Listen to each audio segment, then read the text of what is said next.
శివైతం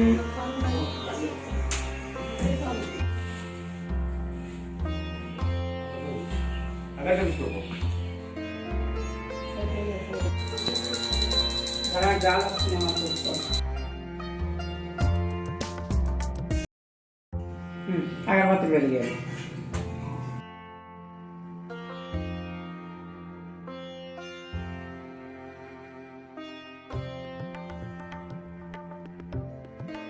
आचमन कृत्वा अष्टप्रक्षाल्य ओम अष्टप्रक्षाल्य ओम देवाय स्वाहा नारायणाय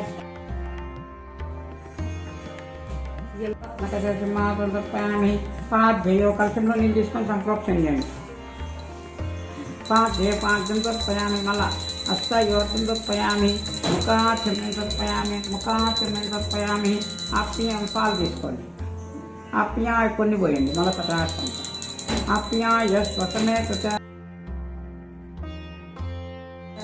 यक्षयाय धिन्वद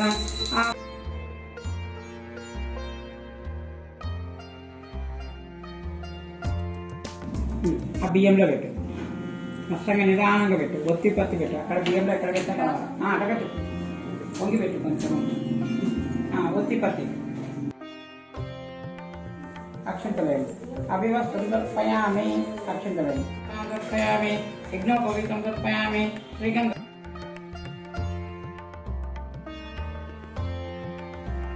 మా పూలు వేస్తూనే ఉండాలి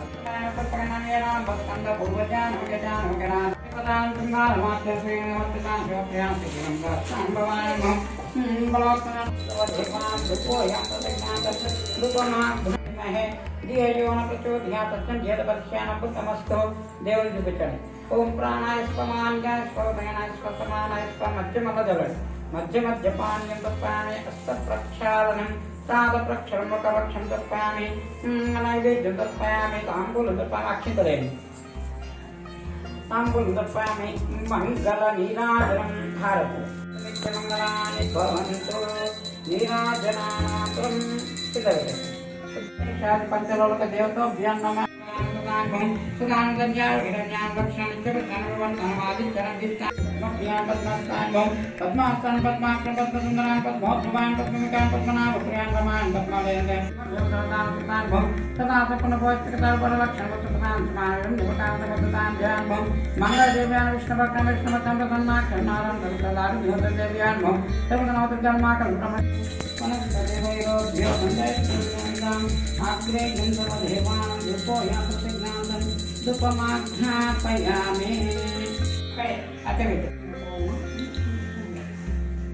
दर्पयामि नैवेद्यं दर्पयामि ताम्बूलं दर्पयामि हारति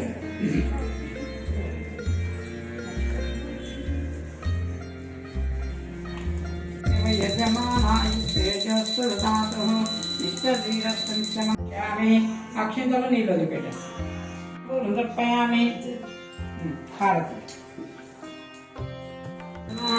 चेतना ब्राह्मणमुपाहारति एकदैव यजमानाय तेजस्वदातः नित्यधीरस्मिच्छामि भवन्तु अक्षिन्तलेन आंदोलन करामि अश्वरोहमि गजरोहमि समस्तनादि तपस्या पूजा क्रिया संपूर्णता ఒక అరటిపండు కొంచెం వచ్చి పెట్టు ఆమె టెంకాయ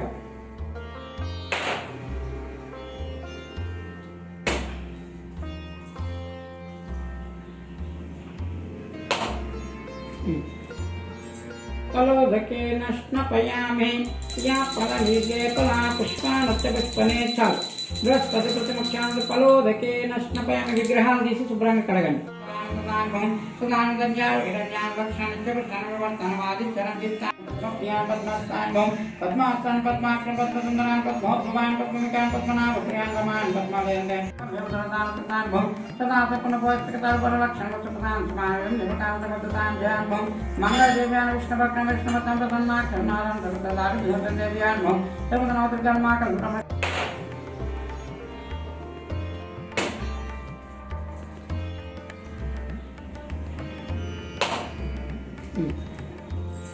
तलोदकेन स्नपयामि या फलवीर्ये फला पुष्पाणस्य पुष्पने चाल बृहस्पति प्रतिमुख्यांत फलोदकेन स्नपयामि विग्रहान् తీసి శుభ్రంగా కడగండి आग्नेयं तव देवानां धूपोऽयं प्रतिज्ञातं यमानायुष्येजोऽस्तु ददातुः नित्यवीरस्तु नित्यमङ्गलानि भवन्तु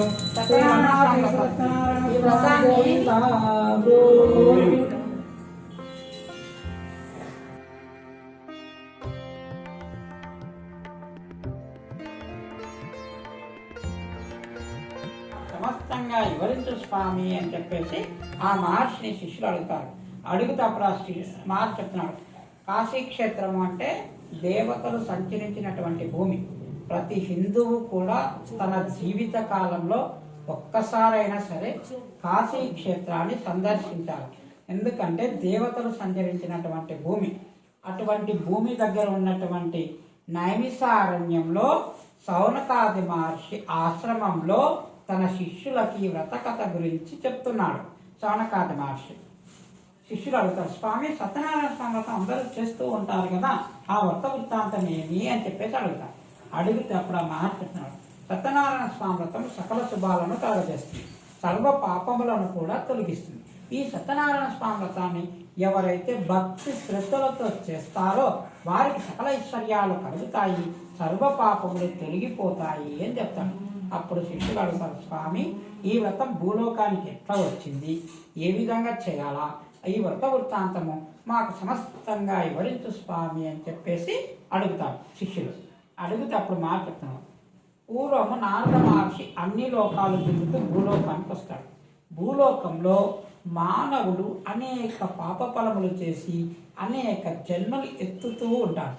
ఎత్తుతూ ఉంటే నారదుడు ఏం చేస్తాడంటే వారు పడు అవస్థలు చూడలేక వైకుంఠానికి పోతాడు.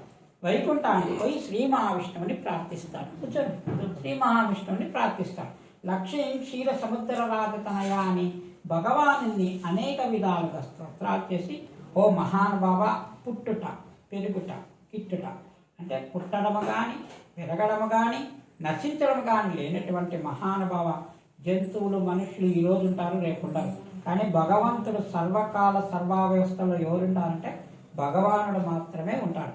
అక్కడ నారదుడు అదే చెప్తున్నాడు, ఓ మహానుభావ, పుట్టుట పెరుగుట విట్టుట లేనటువంటి మహానుభావ, తమోగుణం రజోగుణం అన్ని గుణాలు జయించినటువంటి మహానుభావ, నీకు భక్తితో నమస్కరిస్తున్నాను స్వామి. కామము క్రోధము లోభం మదం మాత్సర్యం అషడ్వర్గాలట వీటన్నిటిని జయించినటువంటి మహానుభావ, రజోగుణం అన్ని గుణాలు జయించినటువంటి మహానుభావ, నీకు భక్తితో నమస్కరిస్తున్నాను అని చెప్పేసి నారదుడు అనేక విధాలుగా స్తోత్రాలు చేసి భగవాను వేడుకుంటాడు. అప్పుడు శ్రీ మహావిష్ణువు అడుగుతాడు, ఓ నారద మహర్షి, నీవు వైకుంఠానికి రావడానికి కారణమేమి అని అడుగుతాడు. అడిగితే అప్పుడు నారదుడు చెప్తారు, స్వామి మీకు సర్వము తెలుసు, అంటే నన్ను పుట్టించిన వాడవే మీరు, మీకు సర్వము తెలుసు, కానీ నా ద్వారా జరగవాలనే ఉద్దేశంతో మీరు అడుగుతున్నారు కాబట్టి చెప్తున్నాను మహానుభావ. భూలోకంలో మానవులు అనేక పాప ఫలములు చేసి అనేక జన్మలు ఎత్తుతున్నారు. వారి యొక్క పాప ఫలములు పోవడానికి ఏదైనా ఉపాయం ఉంటే చెప్పు స్వామి అని చెప్పేసి నారదుడు శ్రీ మహావిష్ణువుని వేడుకుంటాడు. వేడుకుంటప్పుడు శ్రీ మహావిష్ణువు చెప్పినది వ్రతం. ఓ నారద మహర్షి, భూలోకంలో జనులు అంటే మానవులు సుఖపడవల మంచి బుద్ధితో నీవు అడిగిన విషయం చాలా బాగుంది. భూలోకం నందే కాదు, స్వర్గలోకం ఏ లోకమునందైనా కూడా సత్యనారాయణ స్వామి వ్రతం అని ఒక వ్రతం ఉంది. ఆ వ్రతాన్ని కానీ చేసినట్లయితే సర్వ దుఃఖములు నశిస్తాయి, సర్వ పాపములు తొలగిపోతాయి అని చెప్తాడు. అప్పుడు నారదుడు అడుగుతాడు, స్వామి ఆ వ్రతం ఎట్లా చేయాలా, ఏ దేవుని పూజించాలా, ఏ మాసంలో చేయాలా, ఎవరు చేయాలా, ఈ వృత్తాంతం అంతా కూడా నాకు సమస్తంగా వివరించు స్వామి అంటే చెప్తున్నాడు. ఓ నారద మహర్షి, సత్యనారాయణ స్వామి వ్రతం చేదలుచుకున్నవారు బ్రాహ్మణులని తన బంధుజనులని పిలుచుకొని వచ్చి వ్రతాన్ని చేయాలి. ఈ వ్రతాన్ని కార్తీక మాసం నందు కానీ, మాఘమాసం నందు కానీ, వైశాఖ మాసం నందు కానీ, పౌర్ణమి తిథి యందు కానీ, ఏకాదశి తిథి యందు కానీ ఏ శుభదినమ్మనని వ్రతాన్ని చేయవచ్చు. ఈ వ్రతాన్ని చేయదలుచుకున్నవారు ఆ పగులంతా కూడా ఉపవాసము ఉండి సాయంకాలం గోధూళి సమయంలో వ్రతము చేయటం ఉత్తమము. అంటే పగులంతా కూడా ఉపవాసం ఉండాలా. సాయంకాలం గోధూళి సమయం అంటే ఆవులు మందకు పోయి ఇంటికి వచ్చే సమయాన్ని గోధూళి సమయము అంటారు. ఆ సమయంలో వ్రతం చేసి స్వామికి నృత్య గీతలు జపజాలు సమర్పించిన తర్వాత రాత్రికి నక్షత్ర దర్శనం చూసి ఉపవాస దీక్ష విరమించాలి. ఈ విధంగా ఈ వ్రతాన్ని భక్తి శ్రద్ధలతో చేయాలి. ఈ వ్రతాన్ని వీరు చేయవచ్చు, వీరు చేయకూడదని నియమం లేదు. బ్రాహ్మణులు, క్షత్రియులు, వైశ్యులు, శూద్రులు 4 వర్ణముల వారు పడే వ్రతాన్ని చేయవచ్చు. ఈ వ్రతాన్ని 2 విధాలుగా చేయవచ్చు. బ్రాహ్మణులు వైదిక మంత్రాలతోనూ, మిగిలిన వారు పురాణ మంత్రంతోనూ సత్యనారాయణ వ్రతాన్ని చేయవచ్చు. ఈ వ్రతాన్ని ఈ విధంగా చేసిన తర్వాత స్వామివారికి నృత్య గీత రాజ్యోపచారాలు సమర్పించి తన బంధుజనులకి అన్న సంతర్పణగా ఇచ్చి ఎవరైతే ఈ వ్రతాన్ని భక్తి శ్రద్ధలతో చేస్తారో వారికి సకలైశ్వర్యాలు కలుగుతాయి అని చెప్పేసి చెప్తాడు. ఓ నారద మహర్షి, ఈ సత్యనారాయణ స్వామి వ్రతాన్ని గృహ ఆరంభములో చేస్తే ఆ గృహము త్వరగా పూర్తవుతుంది. గృహప్రవేశ సమయంలో వ్రతం చేస్తే ఆ గృహములో ఎటువంటి ఇబ్బందులు లేకుండా సుఖశాంతులతో వర్తిల్లుతారు. వివాహ సమయంలో వ్రతం చేస్తే దాంపత్య సౌఖ్యము బాగుండి పుత్ర పౌత్రులతో అభివృద్ధి చెందుతారు. సంతానం లేని స్త్రీ వ్రతం చేస్తే సంతానం కలుగుతుంది. ఏదైనా ఇబ్బందుల్లో ఉన్నప్పుడు వ్రతం చేస్తే ఆ ఇబ్బందులు తొలగిపోతాయి. కలియుగంలో సత్యనారాయణ స్వామి సత్యదేవుడు గాను, లక్ష్మీనారాయణ గాను అన్నవరంలో వెలిసినటువంటి సత్యదేవుడి వ్రతాన్ని ఎవరైతే భక్తి శ్రద్ధలతో చేస్తారో వారికి సకలైశ్వర్యాలు కలుగుతాయి అని చెప్పేసి చెప్తారు. ఈ విధంగా ఈ యొక్క సత్యనారాయణ స్వామి వ్రతాన్ని స్కంద పురాణం ఒక పురాణంలో కొన్ని వేల కథలున్నాయి. కానీ అంత సమయం ఉండదని పెద్దవాళ్ళు 5 అధ్యాయాలుగా తీసుకొని 5 కథలుగా చెప్పడం సాంప్రదాయంగా మారింది. ప్రథమాధ్యాయంలో వ్రతం ఎక్కడి నుంచి వచ్చింది, ఎట్లా చేయాలా, ఎవరు చేయాలా, ఎవరు ఎట్లా చేయాలా, ఏ మాసంలో చేయాలా, ఎక్కడ చేయాలనే వృత్తాంతం గురించి చెప్పడం జరిగింది. ఇది స్కంద పురాణే సత్యనారాయణ స్వామి వ్రతాకృత ప్రథమోధ్యాయం సంపూర్ణం. దరిద్రం అనుభవిస్తున్నారే, మీ దరిద్రం పోవడానికి ఉపాయం చెప్తాను, చేస్తారా అని చెప్పేసి అడుగుతాడు. అడిగితే అప్పుడు ఆ బ్రాహ్మణుడు ఏం చెప్తాడంటే, స్వామి నా శక్తి కొలదైతే చేయగలను, శక్తికి మించినదైతే నేను చేయలేను అంటాడు. నాయన నీ శక్తానుసారంగానే చేయవచ్చు అని చెప్తాడు. అని చెప్పి ఆ వృద్ధ బ్రాహ్మణుడు చెప్తాడు, ఆయన సత్యనారాయణ స్వామి వ్రతం అని ఒక వ్రతం ఉంది.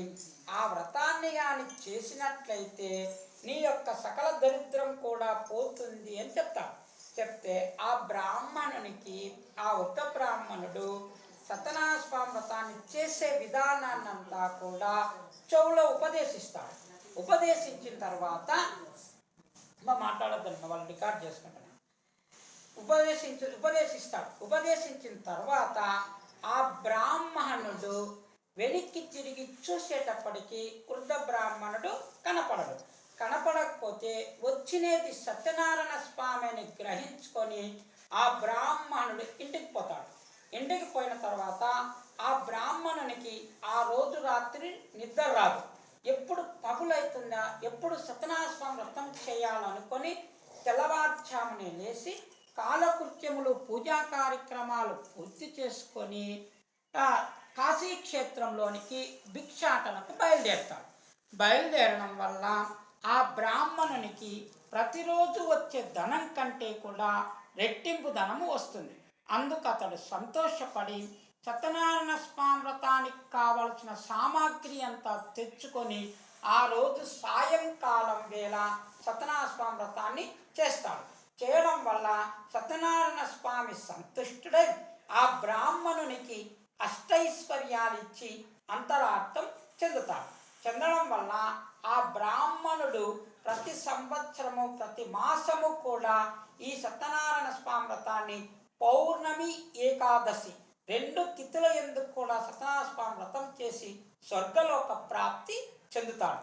చెందిన తర్వాత శౌనకాది మహర్షిని శిష్యులు అడుగుతారు, స్వామి ఆ బ్రాహ్మణుల తర్వాత ఎవరి వ్రతాన్ని చేసినారో వారి వృత్తాంతం కూడా మాకు వినాలన్నది చెప్పు స్వామి అని చెప్పేసి అడుగుతారు. అడిగితే ఆ యొక్క సౌనకాది మాట చెప్తున్నాడు. ఒకరోజు బ్రాహ్మణుడు వైభవం కొలది సత్యనారాయణ వ్రతం చేస్తూ ఉంటాడు. చేస్తూ ఉంటే ఒక కట్టెలమ్మ కొన్నవాడు కట్టెల మోపు బయట దింపి బ్రాహ్మణుడు చేస్తున్న వ్రతాన్ని ఓపిక చూసి తీర్థప్రసాదాలు తీసుకొని ఆయనకు దేవునికి నమస్కారం చేసి, ఓ బ్రాహ్మణోత్తమ, మీరు చేస్తున్న వ్రతమేమి, దాని వృత్తాంతమును మాకు సమస్తంగా వివరించు స్వామి అని చెప్పేసి అడుగుతాడు. అడిగితే ఆ కట్టెలమ్మకుని వాడు అడుగుతాడు. అడిగితే ఆ బ్రాహ్మణుడు చెప్తాడు, నాయన ఇది సత్యనారాయణ స్వామి వ్రతం అంటారు. నేను ఇబ్బందుల్లో ఉన్నప్పుడు ఈ వ్రతము చేయడం వల్ల నా ఇబ్బందులన్నీ కూడా తొలగిపోయినాయి. అప్పటి నుంచి కూడా ఈ వ్రతం చేస్తున్నాను అని చెప్తాడు.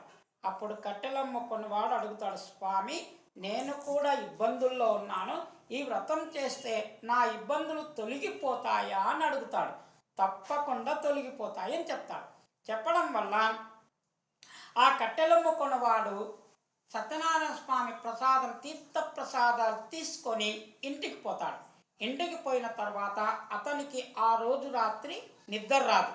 ఎప్పుడు పగులైతుందా, ఎప్పుడు కట్టెలమ్మగా వచ్చిన ధనంతో సత్యనారాయణ స్వామి వ్రతం చేయాలని నిశ్చయించుకొని తెల్లవారుజామునే లేచి కాలకృత్యములు ముగించుకొని కట్టెల మోపు నెత్తి మీద పెట్టుకొని కాశీక్షేత్రానికి భిక్షాటనకు బయలుదేరుతాడు.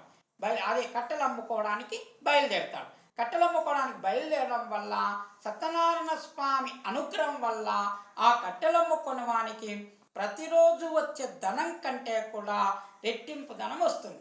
అందుకు అతడు సంతోషపడి సత్యనారాయణ స్వామి వ్రతానికి కావలసిన సామాగ్రి అంతా తెచ్చుకొని ఆ రోజు సాయంకాలం వేళ సత్యనారాయణ స్వామి వ్రతాన్ని చేస్తాడు.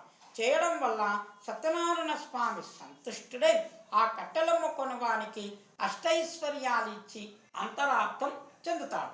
ఆ కట్టెలమ్మ కొనవాడు తాను బతుకున్నంత కాలం కూడా సత్యనారాయణ స్వామి వ్రతాన్ని చేసి స్వర్గలోక ప్రాప్తి చెందుతాడు. ఇది స్కంద పురాణే సత్యనారాయణ స్వామి వ్రత కథ ద్వితీయోధ్యాయం సంపూర్ణం. కొని వస్తూ ఉంటాడు. వస్తూ ఉంటే అక్కడున్న బ్రాహ్మణుడు చెప్తాడు, రాజా సంతానప్రదమైన సత్యనారాయణ స్వామి వ్రతం అని ఒక వ్రతం ఉంది. ఆ వ్రతాన్ని కానీ మీరు చేసినట్లయితే మీకు సంతానం కలుగుతుంది అని చెప్తాడు. చెప్తే ఆ రాజు ఆ దేవాలయంలోనే సత్యనారాయణ స్వామి వ్రతాన్ని చేస్తాడు. చేయడం వల్ల సత్యనారాయణ స్వామి అనుగ్రహం వల్ల ఆ రాజుకు ఒక కుమారుడు జన్మిస్తాడు. జన్మించడం వల్ల ఆ రాజు ఏం చేస్తాడంటే ప్రతిరోజు కూడా దేవాలయానికి పోయి దైవదర్శనం చేసుకుంటూ ప్రతి సంవత్సరము కూడా ఈ సత్యనారాయణ స్వామి వ్రతాన్ని చేస్తూ ఉంటాడు. చేస్తూ ఉన్న సమయంలో ఒకరోజు ఏం జరుగుతుందంటే సాధువు అను పేరు గల ఒక వర్తకుడు ఆ నగరానికి వస్తాడు. వచ్చి ఆ దేవాలయానికి వస్తాడు. వచ్చి రాజు చేస్తున్న వ్రతాన్ని ఓపికగా చూసి తీర్థప్రసాదాలు తీసుకొని రాజుకు దేవునికి నమస్కారం చేసి, రాజా మీరు చేస్తున్న వ్రతమేమి, దాని వృత్తాంతం మాకు సమస్తంగా వివరించు రాజా అని చెప్పేసి అడుగుతాడు. అడిగితే అప్పుడు ఆ రాజు చెప్తాడు, నాయన ఇది సత్యనారాయణ స్వామి వ్రతం అంటారు. నాకు సంతానం లేనప్పుడు ఈ వ్రతం చేయడం వల్ల నాకు సంతానం కలిగింది. అప్పటి నుంచి కూడా నేను వ్రతం చేస్తున్నాను అని చెప్తాడు. చెప్తే ఆ వర్తకుడు అడుగుతాడు, రాజా నాకు కూడా సంతానం లేదు, ఈ వ్రతం చేస్తే నాకు సంతానం కలుగుతుందా అని అడుగుతాడు. తప్పకుండా కలుగుతుంది అని చెప్తాడు. సరే అని చెప్పేసి ఆ వర్తకుడు ఏం చేస్తాడంటే తీర్థప్రసాదాలు తీసుకొని ఇంటికి పోతాడు. ఇంటికి పోయి తన భార్య అయినటువంటి లీలావతిని పిలిచి, ఈ విధంగా సంతానప్రదమైన సత్యనారాయణ స్వామి వ్రతం అని ఒక వ్రతం ఉంది. ఆ వ్రతాన్ని కానీ మనం చేసినట్లయితే మనకు సంతానం కలుగుతుంది అని చెప్పేసి చెప్తాడు. చెప్పి ఆ వర్తకుడు ఏం చేస్తాడంటే మనకు సంతానం కలిగితే సత్యనారాయణ స్వామి వ్రతం చేస్తాను అని చెప్పేసి ప్రతిజ్ఞ చేస్తాడు. చేయడం వల్ల ఆ యొక్క వర్తకుని యొక్క భార్యకు లీలావతికి 10 నెలల్లో ఒక బాలిక కంటుంది. ఆ బాలికకు కళావతి అని పేరు పెట్టి అల్లారు ముద్దుగా పెంచుతూ ఉంటారు. పెంచుతూ ఉంటే లీలావతి భర్తను అడుగుతుంది, మనకు సత్యనారాయణ స్వామి వ్రతం చేస్తామన్నారు కదా, ఇప్పుడు మనకు సంతానం కలిగింది కదా, వ్రతం చెయ్యండి అంటే వర్తకుడు పిసినారితనం వల్ల అమ్మాయి వివాహ కాలంలో చేస్తాలి అని చెప్పేసి వాయిదా వేసుకొని వర్తకం చేసుకుంటూ ఉంటారు. చేసుకుంటూ ఉంటే కొన్ని సంవత్సరాలు గడుస్తుంది. గడిచిన తర్వాత వర్తకుని యొక్క కూతురైనటువంటి కళావతికి యుక్త వయస్సు వస్తుంది. యుక్త వయస్సు వస్తే వర్తకుడు ఏం చేస్తాడంటే కాశీ నగరానికి ఒక దూతను పంపించి యోగ్యుడైన వర్తక బాలుని తీసుకొచ్చి పెళ్లి చేస్తాడు. పెళ్లి వేడుకలన్నీ కూడా అయిపోతాయి. అయిపోయిన తర్వాత భార్య లీలావతి భర్తను అడుగుతుంది, మనకు సంతానం కలిగితే వ్రతం చేయమంటే అమ్మాయి వివాహ కాలంలో చేస్తామన్నారు, ఇప్పుడు వివాహం కూడా అయిపోయింది కదా, సత్యనారాయణ స్వామి వ్రతం చెయ్యండి అంటే వర్తకుడు నిర్లక్ష్యం చేసి తన యొక్క అల్లుడిని తీసుకొని రత్నసానపురానికి వర్తకం చేసుకోవడానికి పోతాడు. పోవడం వల్ల రత్నసానపురాన్ని చంద్రకేతు మహారాజు పరిపాలిస్తూ ఉంటాడు. అప్పుడు సత్యనారాయణ స్వామి వర్తకునికి వీనికి దారుణమైన కఠినమైన దుఃఖములు కలుగుగాక అని చెప్పేసి శాపం పెడతాడు. శాపం పెట్టడం వల్ల వాళ్ళు ఒక బస కేంద్రంలో ఉండి వర్తకం చేసుకుంటూ ఉంటే ఒక రోజు రాత్రి ఏం జరుగుతుందంటే చంద్రకేతు మహారాజు ఆస్థానంలో కొందరు దొంగలు పడి ధనాన్ని దోచుకొని పారిపోతూ ఉంటారు. పారిపోతూ ఉంటే రాజభటులు తరుముతూ ఉంటే ఆ దొంగలు ఏం చేస్తారంటే తాము దొంగిలించిన ధనమంతా కూడా వర్తకుల దగ్గర గుమ్మరించి పారిపోతారు.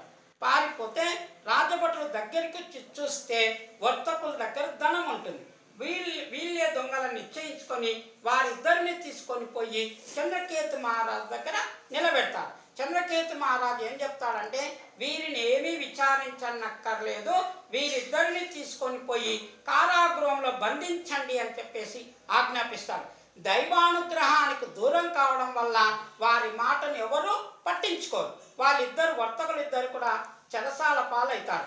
ఇంటి దగ్గర భార్య పిల్లలు ఏ విధంగా ఉంటారంటే ఇంటిలో ధనమంతా కూడా దొంగలు అపహరించకపోతారు. వారికి తినడానికి తిండి లేక ఇంటింటా తిరుగుతూ బిచ్చమెత్తుకొని బతుకుతూ ఉంటారు. బతుకుతూ ఉంటే ఒకరోజు సాయంకాలం వేళ ఒక బ్రాహ్మణ ఇంటిలో సత్యనారాయణ స్వామి వ్రతం జరుగుతూ ఉండగా వర్తకుని యొక్క కూతురు కళావతి అక్కడే ఉండి రాత్రి పొద్దుపోయిన తర్వాత తీర్థప్రసాదాలు తీసుకొని ఇల్లు చేరుతుంది. ఇల్లు చేరితే అప్పుడు లీలావతి కూతుర్ని అడుగుతుంది, అమ్మ ఇంత రాత్రి వరకు ఎక్కడున్నావు, కారణమేమి అని అడుగుతుంది. అడిగితే అప్పుడు కళావతి చెప్తుంది, అమ్మ ఒక బ్రాహ్మణ ఇంటిలో సత్యనారాయణ స్వామి వ్రతం జరుగుతూ ఉండగా అక్కడే ఉండి తీర్థప్రసాదాలు తీసుకొచ్చినాను అని చెప్తుంది. అప్పుడు లీలావతికి అర్థమవుతుంది, మనం సత్యనారాయణ స్వామి వ్రతం చేయకపోవడం వల్లే ఇలాంటి దురావస్థలు కలుగుతున్నాయని గ్రహించుకొని మరుసటి దినమున తన శక్తి కొలది సత్యనారాయణ స్వామి వ్రతాన్ని చేస్తుంది. చేయడం వల్ల సత్యనారాయణ స్వామి సంతుష్టుడై చంద్రకేతు మహారాజుకు కలలో కనపడి, రాజా నీవు బంధించిన ఇద్దరు కూడా దొంగలు కాదు, వర్తకులు, వారి ధనాన్ని వారికి ఇచ్చి పంపము, లేనిచో నిన్ను సమూలంగా నాశనం చేస్తానని చెప్పేసి కలలో కనపడి చెప్తాడు. చెప్పిన తర్వాత చంద్రకేతు మహారాజు ఉదయం అయిన తర్వాత బ్రాహ్మణుల్ని మంత్రుల్ని అందరినీ పిలిపించి నాకు ఈ విధంగా కల వచ్చింది, ఏం చేద్దాము అని అడిగితే వాళ్ళందరూ కూడా విడిచిపెట్టమని చెప్తారు. అప్పుడు ఆ వర్తకులిద్దరిని తీసుకొచ్చి చంద్రకేతు మహారాజు దగ్గర నిలబెడతారు. నిలబెడితే వాళ్ళిద్దరు కూడా భయపడుతూ ఉంటారు, రాజు మాకు ఎట్లాంటి శిక్ష విధిస్తాడు అని. అప్పుడు చంద్రకేతు మహారాజు చెప్తాడు, ఓ వర్తకులారా, మీరు సత్యనారాయణ స్వామి వ్రతం చేస్తామని చేయకపోవడం వల్ల ఇలాంటి దురావస్థలు కలుగుతున్నాయి, ఇప్పటికైనా గ్రహించి ఆ వ్రతాన్ని చెయ్యండి అని చెప్పేసి వారి దగ్గర తీసుకున్న ధనానికి రెట్టింపు ధనమిచ్చి అనేక వస్త్రాలు ఇచ్చి పంపుతాడు. ఆ వర్తకులిద్దరు కూడా రాజు దగ్గర సెలవు తీసుకొని తమ నగరానికి బయలుదేరుతారు. ఇది స్కంద పురాణే సత్యనారాయణ స్వామి వ్రత కథ 3వ అధ్యాయం సంపూర్ణం. వర్తకులిద్దరు కూడా రాజు దగ్గర సెలవు తీసుకొని తమ నగరానికి బయలుదేరుతాడు.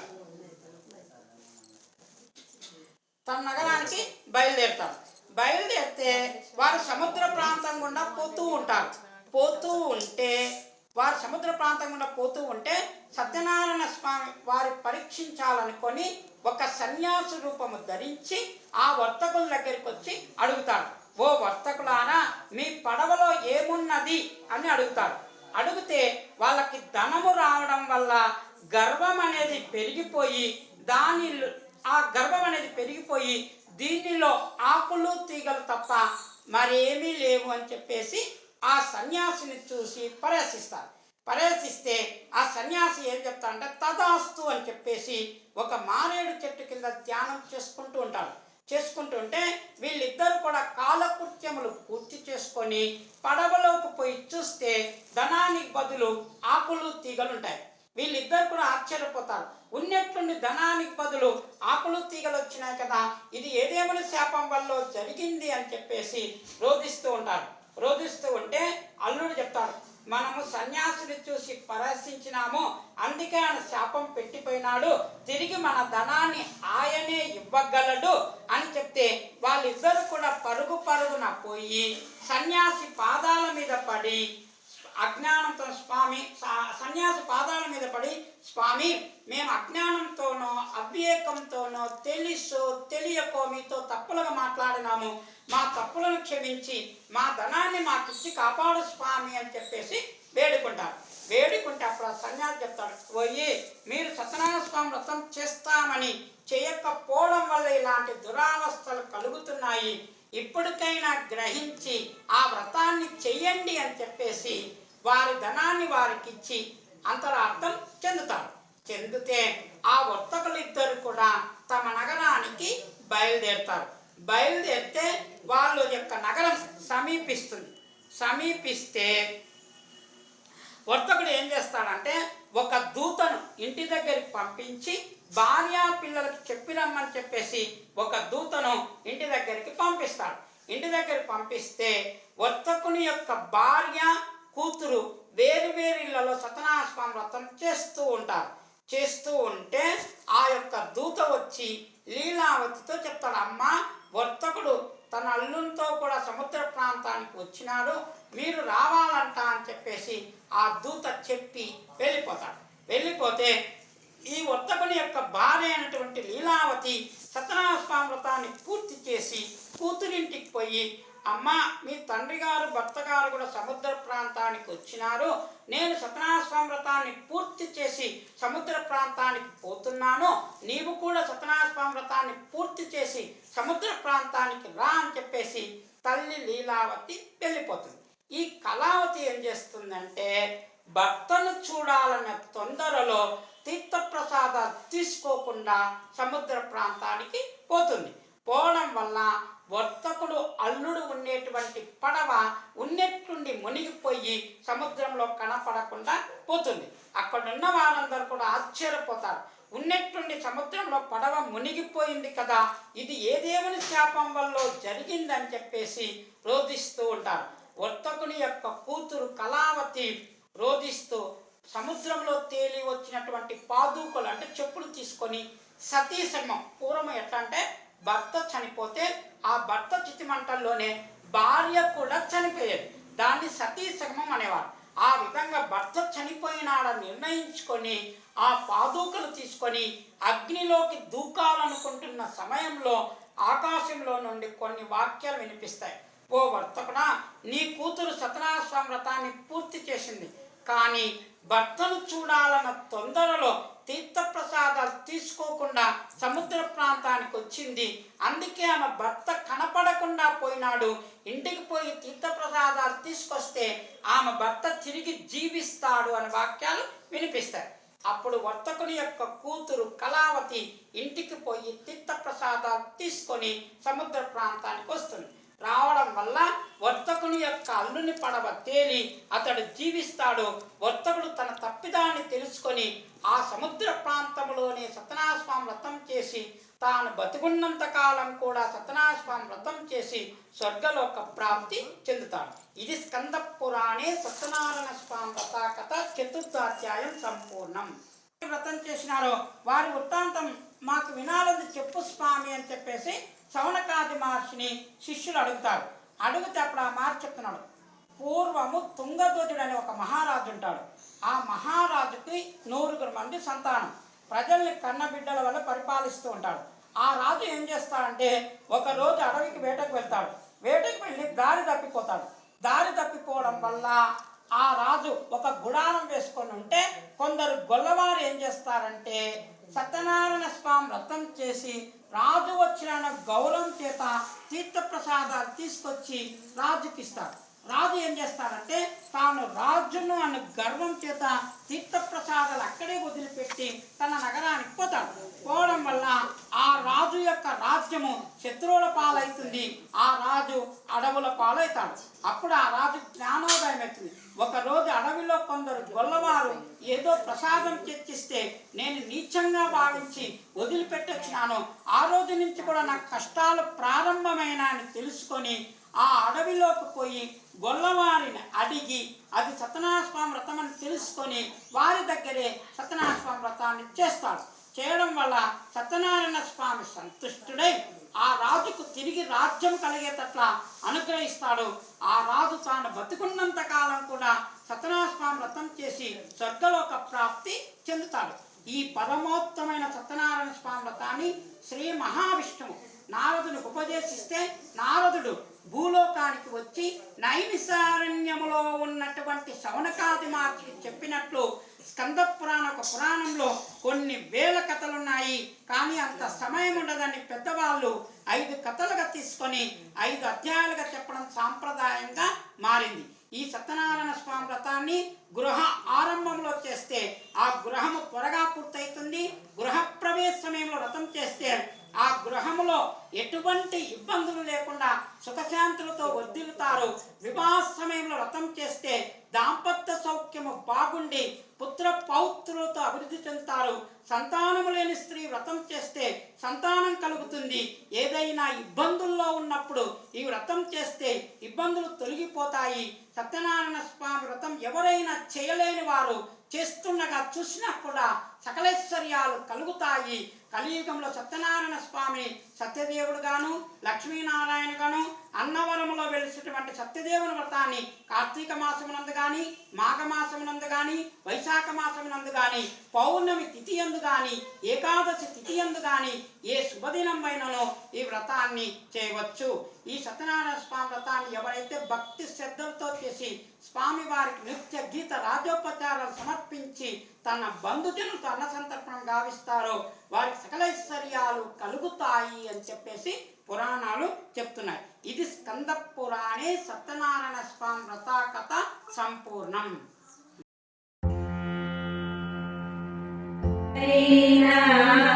ఏ శుభమైనా కొలిచే దైవం ఈ దైవం, అన్నవరంలో వెలసిన దైవం, ప్రతి ఇంటికి దైవం శ్రీ సత్యనారాయణ